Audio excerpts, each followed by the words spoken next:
ডাকসু নির্বাচন স্থগিত করেছেন হাইকোর্ট। যেমনটি বলছিলাম, গতকাল ছাত্র শিবির সমর্থিত প্যানেলের জিএস প্রার্থী SM ফরহাদের প্রার্থিতা বাতিলের রিটের প্রেক্ষিতে এই আদেশ দিয়েছেন হাইকোর্ট। ভোট গ্রহণ হবার কথা ছিল আর মাত্র 8 দিন পর, অর্থাৎ 9 সেপ্টেম্বর। এই বিষয়টি নিয়ে সবশেষ তথ্যটি জেনে আসবে সহকর্মী মাসুদুর রহমান রয়েছেন হাইকোর্ট প্রাঙ্গণে। মাসুদ, ডাকসু নির্বাচনের উত্তেজনায় বলা যায় যে আজ একরকম পানি ঢেলে দিয়েছেন হাইকোর্ট।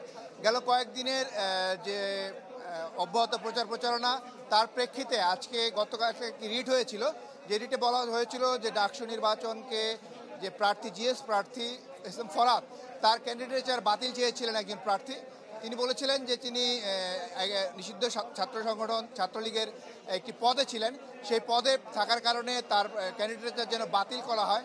তো সেই প্রেক্ষিতে আজকে মূলত হাইকোর্ট বিচারপতি হাবিবুল গনির হাইকোর্ট বেঞ্চ মূলত এই যে আবেদনটি তিনি এখানে করেছেন, সেটি যথাযথ ফোরামে গিয়ে তিনি সেই প্রার্থীকে বলেছেন, যিনি এটি রিটটি করেছেন, তাকে যথাযথ ফোরামে যেতে বলেছেন।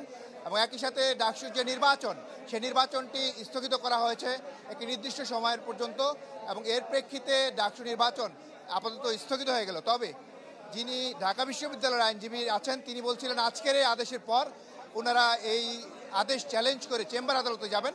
তো আমরা অপেক্ষা করছি, ওনারা হয়তো কিছুক্ষণ পর আনুষ্ঠানিকভাবে ব্রিফ করবেন। শুনছিলাম আমাদের সহকর্মী মাসুদুর রহমান, তিনি যুক্ত হয়েছিলেন হাইকোর্ট প্রাঙ্গণ থেকে। যে বিষয়টা আপনাদেরকে বলছিলাম যে ডাকসু নির্বাচনে এক ধরনের স্থগিতাদেশ কিন্তু ছাত্রদের মধ্যে যে উৎসাহ উদ্দীপনাতে, তাতে এই রায়টি আসলে এক ধরনের পানি ফেলে দিল এই বিষয়টি। এবং আইনজীবী, যিনি ঢাকা বিশ্ববিদ্যালয়ের আইনজীবী আছেন, তিনি বলছিলেন যে তিনি এই বিষয়ে রিট করবেন এবং পরবর্তী প্রক্রিয়াতে যাবেন। আমাদের সহকর্মী আবারও আমাদের সঙ্গে যুক্ত হয়েছেন। মাসুদ, নিশ্চয়ই আপনার সঙ্গে আমাদের যোগাযোগটি আবারও নিশ্চিত হয়েছে। যেটি আপনি বলছিলেন যে আইনজীবীর সুযোগ রয়েছে এবং পরবর্তীতে তিনি হয়তো বা ব্রিফ করবেন, আরেকটু বিস্তারিত জানতে চাই আসলে পরবর্তী পদক্ষেপগুলো কী হবে। এবং যেহেতু আর মাত্র 8 দিন সময় আছে, অর্থাৎ 9 সেপ্টেম্বর ভোট গ্রহণ অনুষ্ঠিত হওয়ার কথা, এমন একটি জায়গাতে এসে হাইকোর্টের এই সিদ্ধান্তে শিক্ষার্থীরা নিশ্চয়ই তাদের প্রতিক্রিয়া জানাবেন। সব মিলিয়ে আসলে একটু বিস্তারিত জানতে চাইব। দর্শক, আমরা দেখতে পাচ্ছি বিভিন্ন গণমাধ্যম কর্মী কিন্তু সেখানে অপেক্ষা করছেন। নির্বাচন যে স্থগিত করেছে হাইকোর্ট, এই বিষয়ে একজন আইনজীবী কথা বলছেন, আমরা সরাসরি শুনে আসতে চাই। যেহেতু পিটিশনার তার পিটিশনে ডাকসুর নির্বাচন স্থগিত চান নাই, না চাওয়া সত্ত্বেও হাইকোর্ট বিভাগ ডাকসুর নির্বাচন স্থগিত করেছেন, এটা অনেকটা নজিরবিহীন। অনেক প্রস্তুতি শেষ হয়ে গেছে। আমরা ফাইনাল ক্যান্ডিডেট ঘোষণা করেছি 26 তারিখ, তারপরেও আরও 5 দিন চলে গেছে। এই প্রেক্ষিতে এই নির্বাচন প্রক্রিয়াটা স্থগিত করাটা বিশ্ববিদ্যালয় কর্তৃপক্ষ মনে করছে যে এর মাধ্যমে নির্বাচন প্রক্রিয়াটা যদি স্থগিত থাকে, তাহলে ছাত্রদের মধ্যে প্রতিক্রিয়া তৈরি হতে পারে। এই জন্যই ইন দ্য মিন টাইম আমরা সিদ্ধান্ত নিয়েছি যে যত দ্রুত সম্ভব ঘন্টা মিনিট হিসাব করে আমরা চেম্বার জজের আদালতে হাইকোর্টের এই আদেশ স্থগিত চেয়ে একটা সিভিল মিসসেলেনিয়াস পিটিশন দায়ের করব। ইন দ্য মিন টাইম আমি বিশ্ববিদ্যালয়ের ছাত্রসহ সকলকেই অনুরোধ করব, বিশ্ববিদ্যালয়ের প্রশাসন যেন তারা একটু ধৈর্যের পরিচয় দেন, সকলেই যেন এই ব্যাপারটিকে আদালতের একটি কর্মকাণ্ড, আদালতেই ফয়সালা করার একটু সুযোগ দেন। আশা করি আমরা উচ্চ আদালতে আমরা আমাদের প্রার্থিত প্রতিকার পাবো, এটা আমরা প্রত্যাশা করি।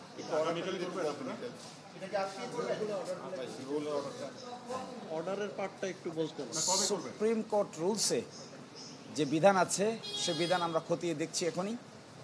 সেই বিধান অনুযায়ী আমরা দ্রুত পদক্ষেপ নেব। আশা করি আপনারা খুব দ্রুতই সেটা জানতে পাবেন।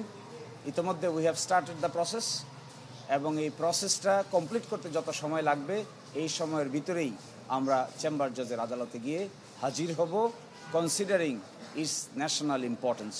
এই বিষয়টা জাতীয়ভাবে গুরুত্বপূর্ণ, সেই জন্য আমরা 1 মিনিটও কাল ক্ষেপণ করতে চাই না।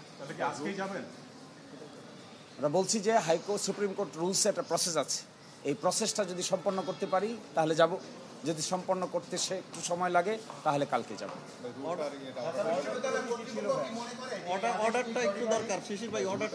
ঢাকা বিশ্ববিদ্যালয়ের কর্তৃপক্ষ মনে করছেন যে বিশ্ববিদ্যালয়ের পক্ষ থেকে যে প্রস্তুতি নেওয়া হয়েছে, যে প্রক্রিয়া অবলম্বন করা হয়েছে, সেই প্রক্রিয়াটা মাঝখানে এসে এভাবে যদি স্থগিত হয়ে যায় তাহলে অবশ্যই ঢাকা বিশ্ববিদ্যালয় মনে করে এই স্থগিতাদেশ কারো জন্যই কল্যাণকর নয়। এই জন্য অলরেডি ঢাকা বিশ্ববিদ্যালয় তার আইনজীবীদেরকে ইতোমধ্যে ইনস্ট্রাকশন দিয়েছে প্রপার আইনি অ্যাকশন নেওয়ার জন্য।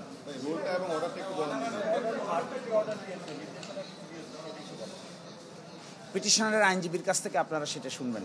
দে have obtained the order, we will challenge the order.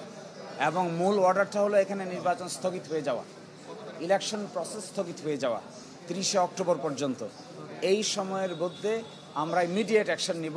আশা করি আজকে অথবা আগামীকালকে আপনারা আইনি পদক্ষেপ দেখতে পাবেন। ততক্ষণ সকলেই ভালো থাকুন।